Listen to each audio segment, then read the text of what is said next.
আমরা এদিকে জায়গা আছি।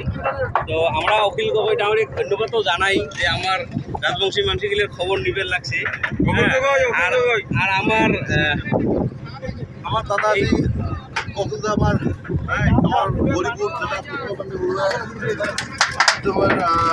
কত ধরনের মাছ দিয়ে জবাব দিচ্ছে এবং কত ধরনের তারপর কত ধরনের লগত হওয়া এই জায়গাগুলোর ক্ষতিগ্রস্ত হওয়া জায়গাগুলো সাহায্য দেওয়ার